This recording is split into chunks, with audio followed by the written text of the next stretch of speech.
예, 안녕하십니까. 오늘 또 여러분들과 함께 우리가 창세기 23장 오늘은 말씀을 가지고 여러분들과 오늘 다시 말씀을 나누도록 하겠습니다.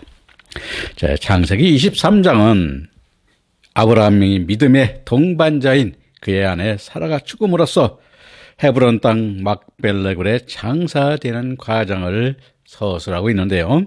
이 막벨레굴의 서술하는 것이 우리가 하나님께서 우리에게 보여주고자 하시는 말씀이 무엇인가를 우리에게 보여주고 있습니다.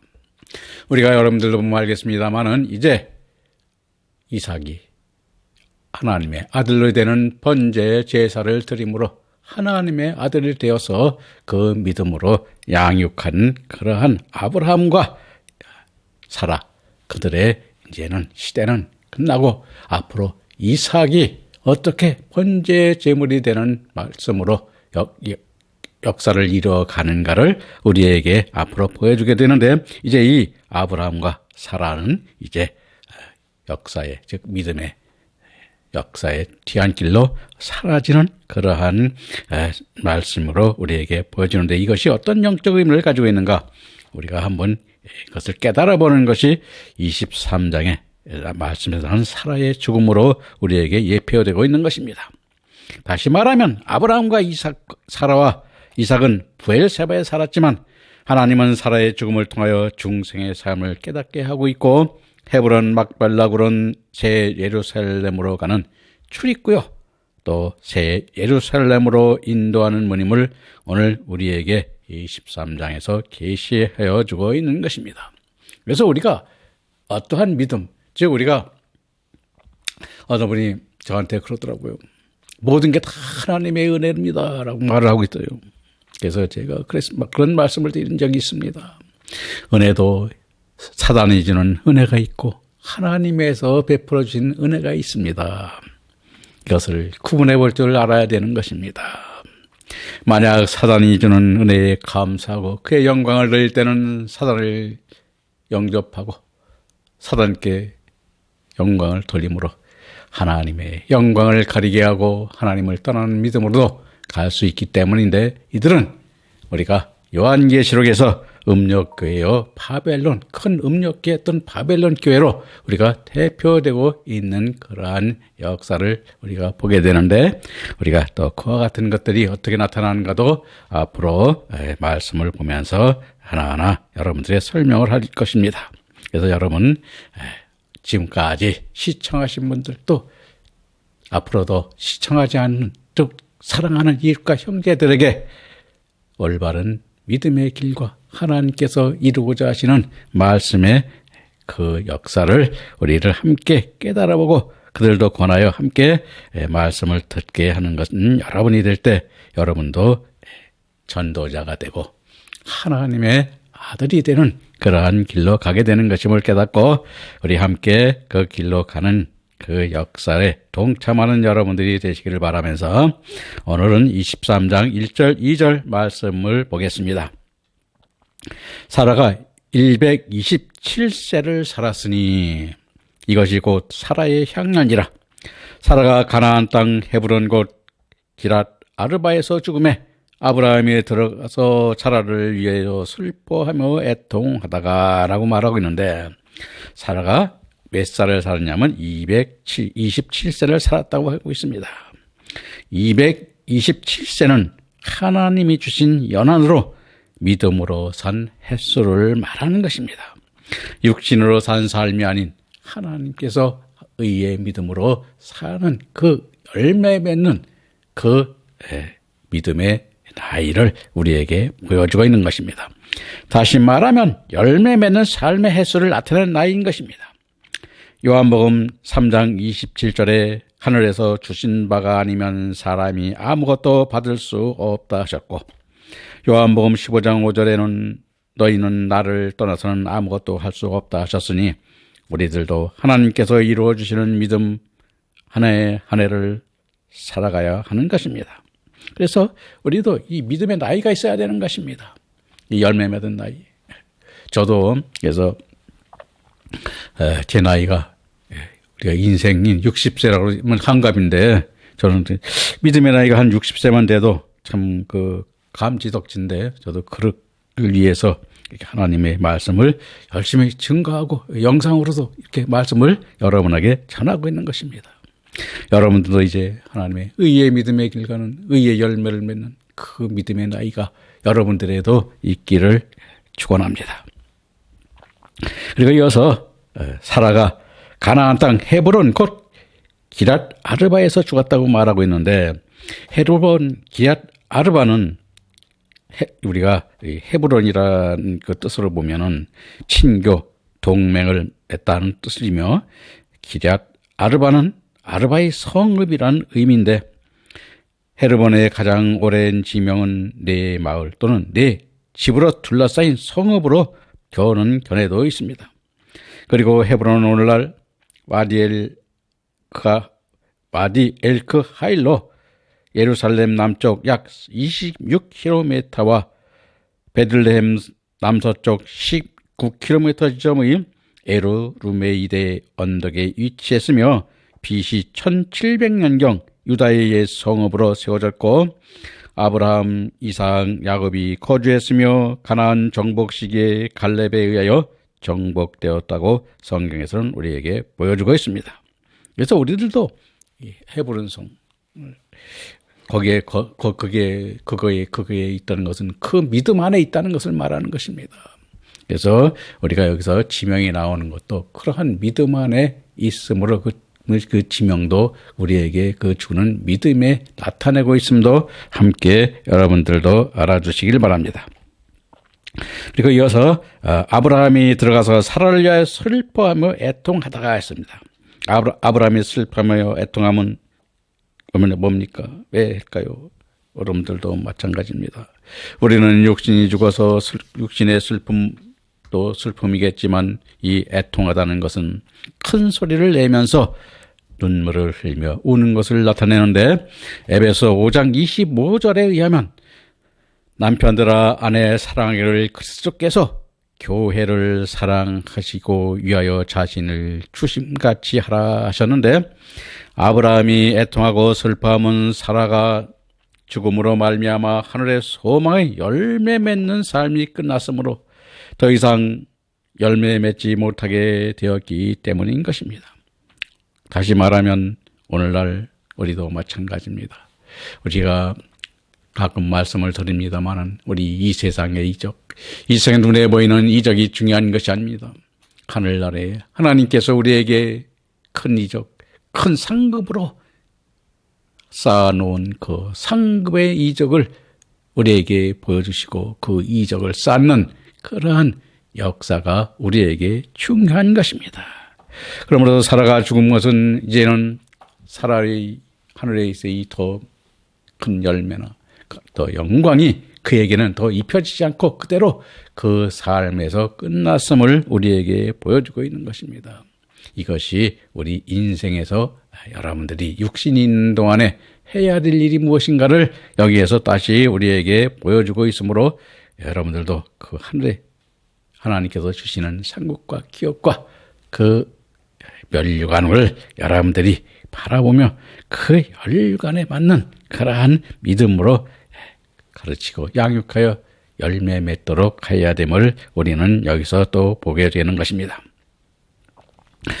즉 오늘 우리들은 하루하루의 삶이 성령으로 이루는 열매 맺는 삶이 되는 믿음의 신앙을 이루는 사람이 될 때 우리도 이와 같이 하나님께서 기뻐하시고 하늘의 큰 이적, 내가 생각지도 못한 하나님께서 하나님 앞에 갔을 때 내 사랑하는 아들아 어서 오너라, 내 것이 상급이 여기 있느니라, 그 상급을 받을 그러한 믿음에 이르기를 바라면서 23장 3절 4절 말씀을 보겠습니다.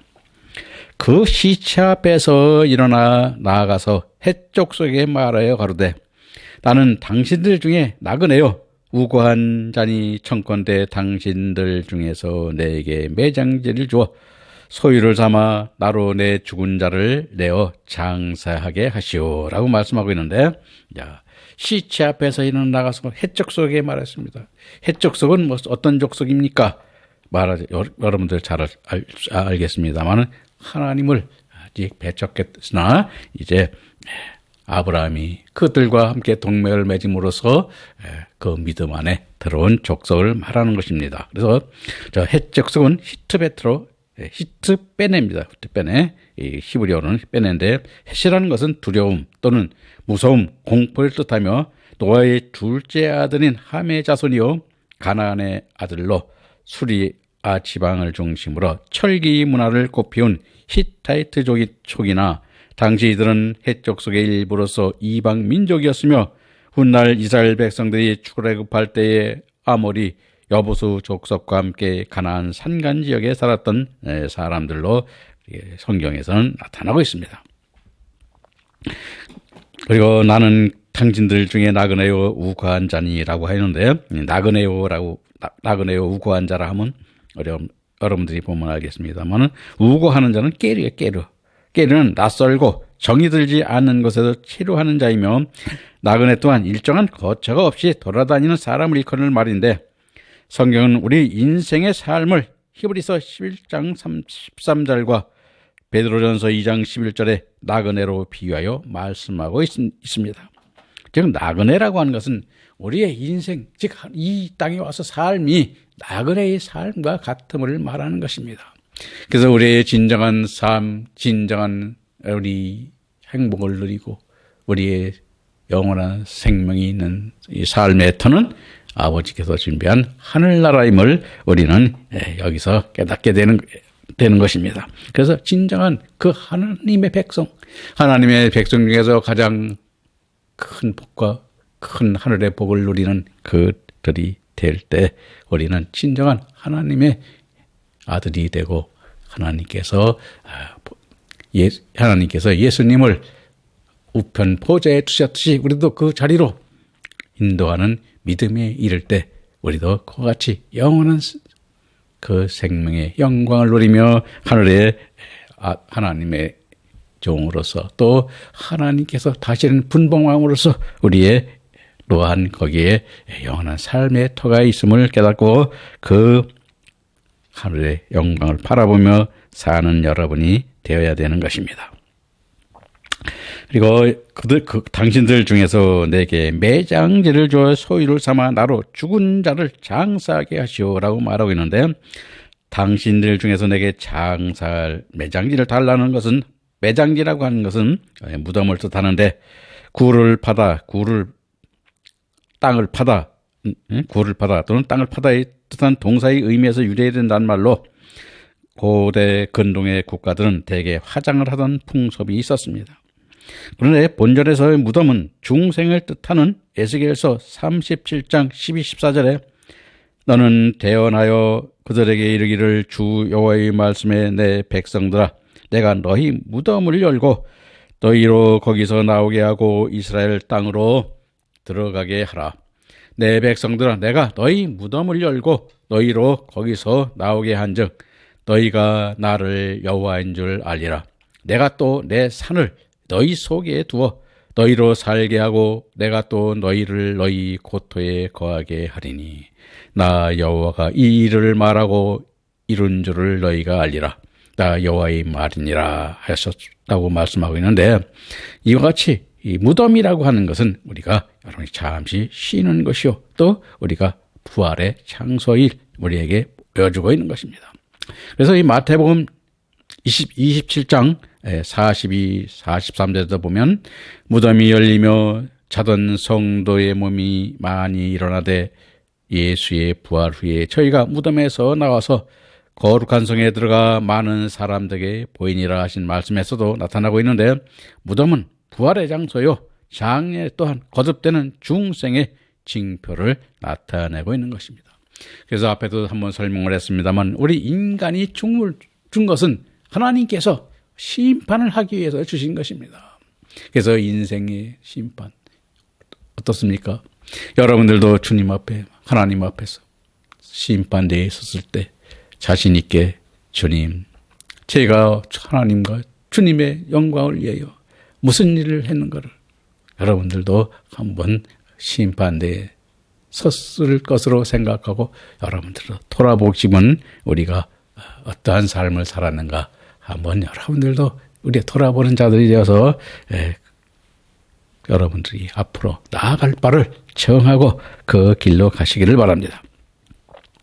그리고 23장 5절 6절 말씀을 보겠습니다.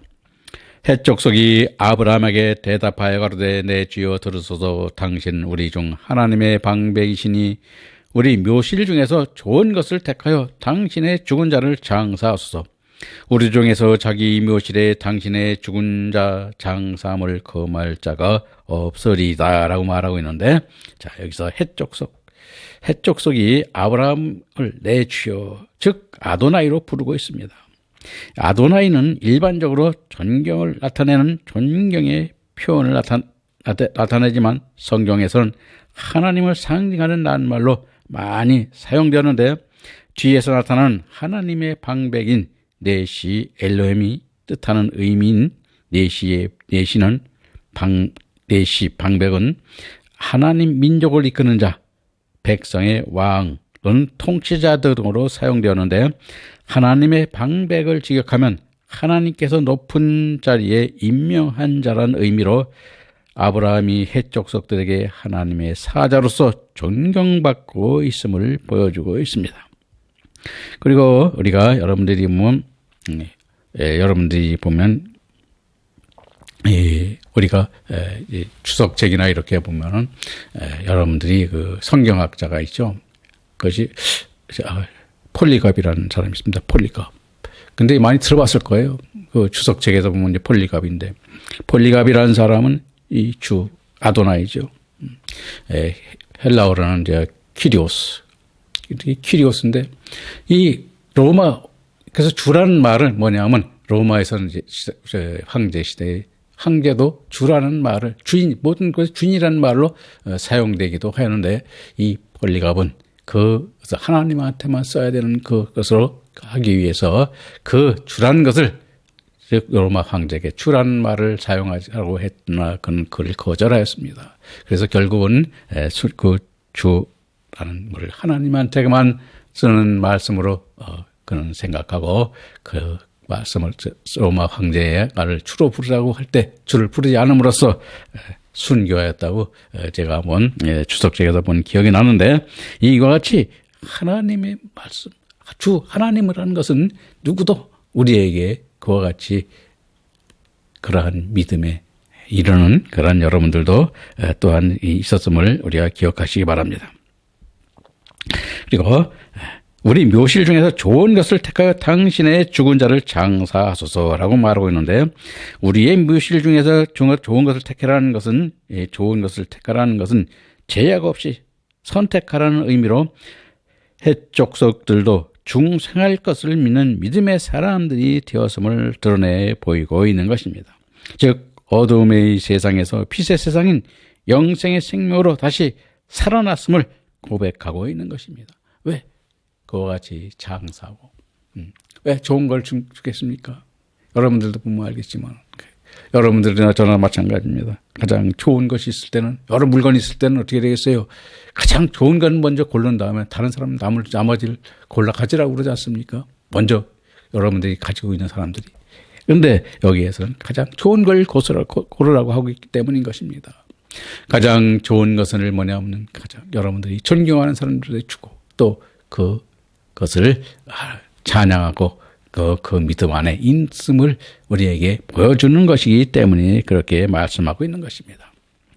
그리고 23장 7절 8절에 보면 아브라함이 일어나 그 땅 거민 헷족속을 향하여 몸을 굽히고 그들에게 말하여 가로되 나로 나의 죽은 자를 내어 장사하게 하는 일이 당신들의 뜻일진데 내 말을 듣고 나를 위하여 소알의 아들 에브론에게 구하여라고 말하고 있는데, 자 아브라함이 거민 헷족속을 향하여 몸을 굽히는 행위는 무릎을, 여러분들이 보면 알겠지만은 그 히브리어로 YC 타운데, 이것은 무릎을 꿇고 땅에 대고 엎드린다는 뜻을 가지고 있는데, 마태복음 23장 11, 12절에 보면 너희 중에 무릎을 땅에 대고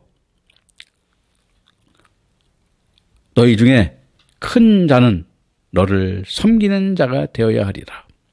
누구든지 자기를 높이는 자는 낮아지고 누구든지 자기를 낮추는 자는 높아지리라 하셨으니 햇사람들이 믿음의 사람들이 되었으므로 기쁨으로 영접하고 있음을 우리에게 보여주고 있는 것입니다.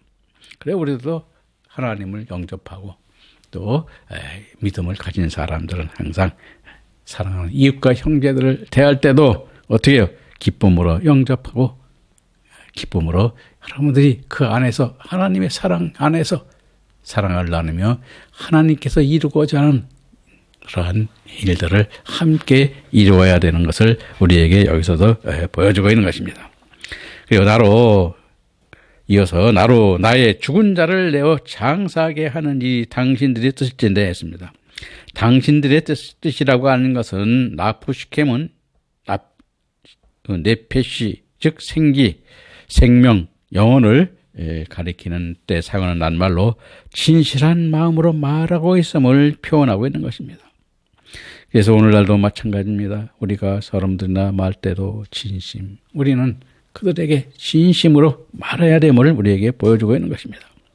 그리고 내 말을 듣고 나를 위하여 소알의 아들 에브론에게 구하여 라고 말하고 있는데 소알의 아들 에브론은 에프론으로 사슴의 새끼라는 의미이며 에브론은 당시 성읍 최고의 통치자로 즉 구하여로 번역된 우피구는 중재하다, 충돌하다, 부딪히다는 의미로 에브론에게도 진리의 생명의 말씀이 전하라는 뜻인 것입니다. 오늘 우리도 마찬가지입니다. 악한 자, 미운 자. 저도 사실은 저에게 못되게 군 사람들한테는 사실 말씀을 전할 때 그렇게 즐겁지 않습니다. 그리고 잘 말이 안 나오죠. 왜? 그러나 우리는 어떻게 하나님께서 우리 원수를 사랑하셨듯이 우리도 그 사랑이 우리도 가져야 되므로 그와 같이 충돌하고 모든 것들이 우리에게 부딪힌 자들도 그들을 말씀을 전하고 그 하나님의 사랑을 그에게도 심어 그 사랑이 역사로 모든 하나님의 역사를 이루게 하라고 말씀하고 있는 것입니다. 이와 같이 우리가 말씀한 이 말씀에서도 보면 우리가 보여주고 있는 것이죠. 사라가 이와 같이 하나님께 사랑에 의해서 그러한 열매 맺는 삶을 살았음을 여기에서 우리가 돌아보게 하는 말씀이 바로 이와 같은 것입니다. 왜냐하면 해족 속 에브론 그들도 그와 같이 그 사랑이 느끼고 그 사랑을 알게 되었기 때문에 그와 같이 그의 매장지 즉 부활할 수 있는 장소에 가장 좋은 곳으로 주라고 우리에게 말씀하고 있는 것입니다. 여러분들도 이러한 하나님의 뜻을 깨달을 때 그와 같이 이러한 역사를 이루고 아버지 앞에서 심판받을 때 이와 같이 아버지께서 주시고자 하시는 것을 다 받아 누리는 그러한 역사의 주인공이 되는 것입니다. 여러분들 그 주인공이 되시기를 바라면서 오늘 51번째 강의를 이제는 마치겠습니다. 감사합니다.